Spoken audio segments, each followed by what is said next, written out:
Okay, welcome everybody to another class on advanced phrasal verbs and idioms. So you might be wondering why I've been doing so many videos about vocabulary. And this is because, as I said last class, I actually believe that this is the hardest part of English. English has a really wide vocabulary. There are a lot of phrasal verbs, there are a lot of idioms and idiomatic phrases, and you hear them and see them and read them everywhere. And so it becomes necessary, if you want to understand your favourite TV shows, or if you want to understand what's written in the newspaper or what's written in books, it becomes necessary to pick up a lot of these advanced phrasal verbs and idioms. So of course this is an advanced class, which means I'll be speaking quite quickly, because advanced level speakers of English need to get used to fairly fast speech, but I'm not a big fan of fast speech. I think speaking slowly is better than speaking quickly, but sometimes I have to rush. Sometimes I have a lesson to do.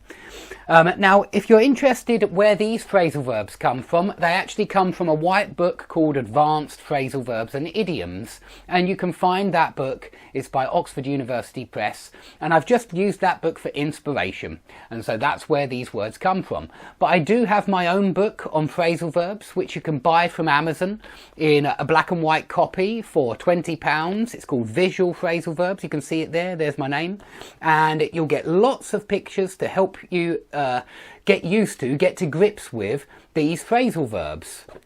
And hopefully it will start encouraging you to put these phrasal verbs in your speech, to include them in your speech. And I hope that the pictures make them really obvious, really clear exactly what they mean. So please go on Amazon and buy that book right now if you fancy, or you can go to my website skype-lessons.com and you can find a PDF version there. Hi Otto. Otto's one of my students, and I go through all of these words with Otto, and I go through all of these words with many other students as well, such as Alex and Andre. And what we do is we discuss these idioms, we discuss these phrasal verbs, and I encourage the student to use them when they're retelling something very often. But we talk about how exactly they're used. We talk about exactly what kind of sentences in which kind of sentences you find these idioms and phrasal verbs. So please go and buy that book, and you can get it on the website or on Amazon. So let's get going, because I don't like to waste time. Stop the rot. This is quite a clear idiom. It means exactly what it sounds like it means.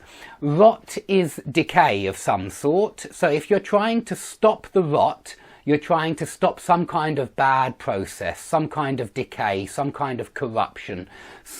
Very often it's used for corruption. You might talk about stopping the rot in Parliament, in which case you're talking about trying to get rid of the corruption in Parliament. And of course, as everybody knows, that politics has a huge amount of corruption because criminals are attracted to politics.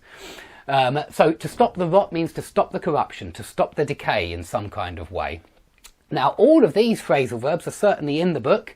If you talk something up, you exaggerate something, especially how good something is. So you make something sound better than it actually is. And well, it might be because you might talk someone up, and that means you admire this person. And so you talk them up because you think that you want everybody to know how wonderful they are. And play something up means exactly the same thing. If somebody plays somebody up or plays something up, they exaggerate the good points of it and they talk about how wonderful it is. Now, notice that if you do something up, like your house, you decorate it, you make it look more wonderful. If you jazz something up, you make it more exciting in some kind of way. If a woman or a girl, and this is for females, if they doll themselves up, it means they're dressing up, which is the next one. It means they're making themselves look nice. They're putting on their makeup, they're dressing up very nicely, they're dressing up so that they look attractive. So when a girl dolls herself up, they're making themselves look attractive. And when a guy spruces himself up, he's making himself look attractive. And so this one's for boys, spruce yourself up, and doll yourself up is for girls. Okay, so lots of phrasal verbs with up, mean to make something look more wonderful or seem more wonderful, or to say that something's more wonderful perhaps than usual. Okay, if two horses in a race are neck and neck, that means they're exactly at the same position in the race. One's not winning, the other one's not winning. They're at the same position. So if two swimmers are neck and neck, that means they're in exactly the same position. Okay, to sing somebody's praises is very similar to talk somebody up. So yeah, I'll put that down, please. Do suggest some other good phrasal verbs and idioms. I know we've done that one before, so that's a great one. And try to group together these idioms and phrasal verbs so that you remember lots of them at the same time. But yeah, I agree. Sing somebody's praises, praise somebody, talk somebody up. They're all very similar. So neck and neck means a tie. It's when two people are tying in a race. We do say a tie. Okay?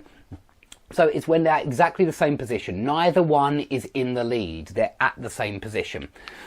Okay, in the final analysis, this means once everything has been taken into account, once all things have been considered. So it's when you consider everything and then give your final analysis. So again, it sounds like what it means.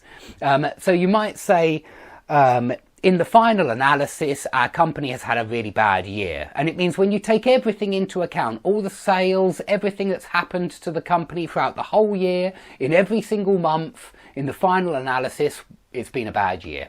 Okay? So that means after everything has been taken into account, everything has been considered. Now, boil down to, or come down to, or put something down to, or hinge on, they're all in the Phrasal Verbs book.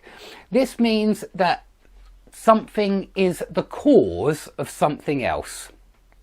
So I think I've given this example quite a few times, but it's always in the newspapers nowadays. Global warming, yeah, this kind of thing. You might say global warming boils down to fossil fuel burning. But you might disagree and say, no, I don't think global warming comes down to the burning of fossil fuels. I think that the temperature of the planet hinges on the temperature of the sun, or something like that. You may have a different opinion, but all of these mean to ascribe a cause to something.